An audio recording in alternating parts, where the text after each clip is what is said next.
Hello dear students, myself Dr. Ashok Kumar Tomar, Associate Professor Department of Sociology।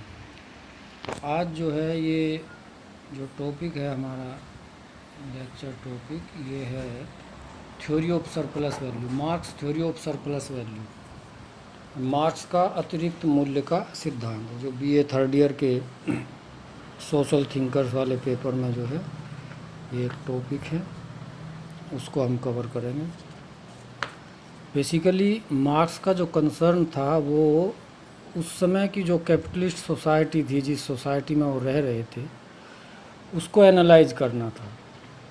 और उस analysis में वो कि भाई ये इस सोसाइटी का इमर्जेंस कैसे हुआ, ये कैसे सरवाइव कर रही है, इसके बेसिस क्या हैं, इसकी मेन फीचर्स क्या हैं। कि जैसे मेन फीचर्स कैपिटलिस्ट सोसाइटी की उन्होंने बताई थी कि भाई ओनरशिप ऑफ प्राइवेट प्रॉपर्टी,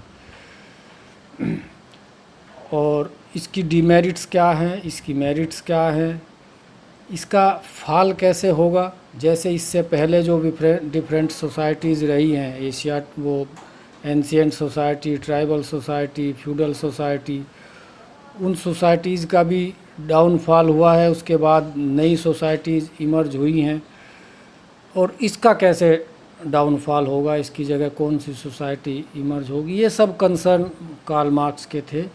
और इन सोसाइटीज़ के चेंज होने में, एक इपोक को चेंज होने में उनका मेन जो कंसेप्ट था वो था कि भाई मोड ऑफ प्रोडक्शन चेंज होता है, और मोड ऑफ प्रोडक्शन चेंज होने पे वो सोसाइटी चेंज होती है।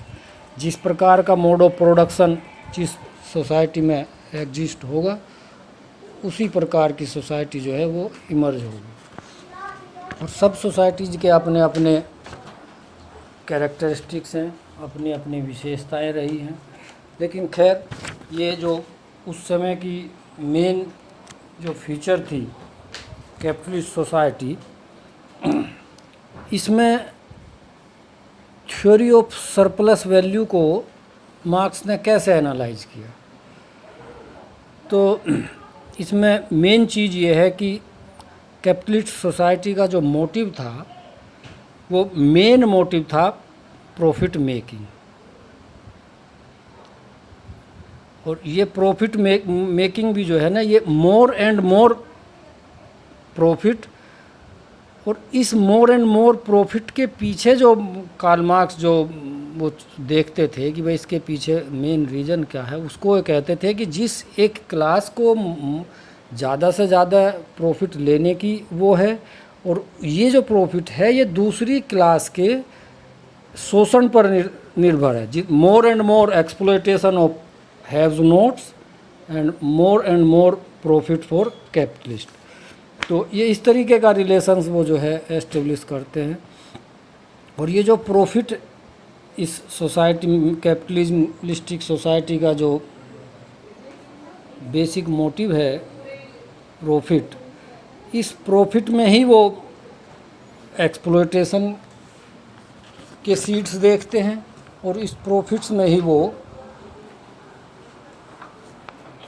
इसके अतिरिक्त मूल्य के सिद्धांत के बीज देखते हैं। तो ये जो है, ये प्रॉफिट कैसे आता है, कितना प्रॉफिट हो, किसकी कॉस्ट पर हो, और किसके पास ये प्रॉफिट जाता है, इन सब चीज़ों की एनालिसिस जो है ये हमें इस ओर ले जाती है कि सरप्लस वैल्यू क्या है। तो ये इनका मानना है कि प्रॉफिट जो है ये कॉस्ट ऑफ प्रोडक्शन नहीं है, न ही ये किसी कमोडिटी या प्रोडक्शन की प्राइस डिटरमिनिंग का फैक्टर है, बल्कि ये जो प्रॉफिट है ये सरप्लस है। ये कॉस्ट ऑफ प्रोडक्शन से सरप्लस जो चीज़ है वो ये प्रॉफिट है। और ये आता कैसे है, यहाँ आर्गुमेंट क्या है। आर्गुमेंट उनका ये है कि कैपिटलिस्ट जो है एक दिन के लिए किसी लेबरर का कि लेबर हायर करता है, लेबर खरीदता है, तो वो जो लेबर है एक दिन की, और उस एक दिन की लेबर में मान लीजिए वो उसको जो पे करता है, जितना उस एक दिन की लेबर के लिए उसको पे किया जाता है लेबरर को, वो बेमुश्किल से उतना होता है कि जितने में वो जीवित रह सके। जैसे मान लीजिए हम एक उदाहरण से इसको समझना चाहें कि मान लीजिए किसी कैपिटलिस्ट ने किसी लेबर के, ये मैं हाँ ये भी क्लियर कर दूं कि मार्क्स ने जो कैपिटलिस्ट के लिए जो टर्म यूज की है वो बुर्जुआ, और जो हम लेबर सिंपल उसमें भाषा में यूज कर रहे हैं वो उसके लिए उन्होंने प्रोलिटेरिएट टर्म यूज की है। तो ये जो है उनका जो मानना था कि कैपिटलिस्ट लेबर को उतना ही पे करता है कि जितने में वो बेमुश्किल से जीवित रह सके। मान लीजिए उसने कैपिटलिस्ट ने जो है कोई लेबर हायर की, और उस लेबर को उसने उस समय, क्योंकि कार्य करने के घंटे भी जो थे वो लेबर के लिए बहुत ज़्यादा होते थे, तो मान लीजिए 10 घंटे उससे उसने काम लिया, और उस 10 घंटे में मान लीजिए हम कि भाई उस लेबर ने जो है एक मशीन के द्वारा वो 50 मीटर कपड़ा तैयार किया। अब इस 50 मीटर कपड़े को तैयार करने के 10 घंटा काम करने के उस लेबर को मान लीजिए पेमेंट किया गया 100 रुपये, और मार्केट में एक कपड़ा जो है उस कैपिटलिस्ट ने मान लिया बेच दिया 300 रुपये में। तो उस कपड़े के एवज में जो लेबरर को, जिसने उसको उसका प्रोडक्शन किया, उसको तैयार किया, उसको मिले 100 रुपये, और कैपिटलिस्ट ने उसको बेच दिया 300 रुपये में। तो ये जो 200 रुपये है, ये 200 रुपये उस कैपिटलिस्ट का प्रॉफिट है। अब ये जो 200 रुपये का जो प्रॉफिट है, इसी को मार्क्स कहते हैं कि ये सरप्लस वैल्यू है, कि जो वैल्यू कैपिटलिस्ट के पास जा रही है वो सरप्लस जा रही है। और ये किस लिए जा रही है? ये इसलिए जा रही है क्योंकि उस कैपिटलिस्ट का कैपिटल पर, पूंजी पर नियंत्रण है। उस नियंत्रण के होने की वजह से वो उसको मार्केट में जो है इस रेट पे बेच रहा है। और दूसरी तरफ लेबरर है, उसके पास कैपिटल नहीं है, वो कैपिटल ओन्स नहीं करता, वो उसका मालिक नहीं है, पूंजी का मालिक वो नहीं है।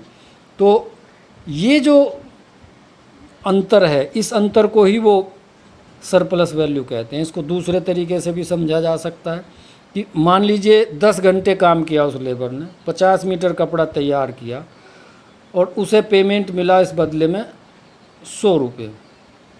तो हम इसको यूँ समझ सकते हैं कि 10 घंटे काम करने के बाद उसको जो ये 100 रुपये मिले, इस 100 रुपये का प्रोडक्शन उसने 4 घंटे में ही कर दिया। अब ये 4 घंटे में जो प्रोडक्शन उसने इस कपड़े का कर दिया, अब आगे बचे जो 6 घंटे हैं वो 6 घंटे सरप्लस में उसने काम किया, जिसकी एवज में उसको लेबरर को कुछ नहीं मिला।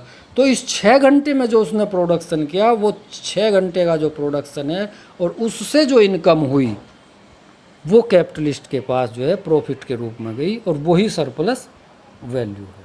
वो सरप्लस वैल्यू है जिसको वो प्रॉफिट कहते हैं।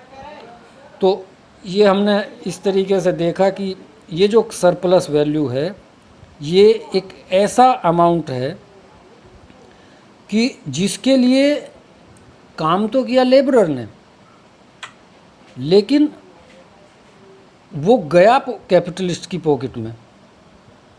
और ये कम्प्लीटली जो है ना, ये लेबरर के एक्सप्लॉयटेशन पर निर्भर करता है।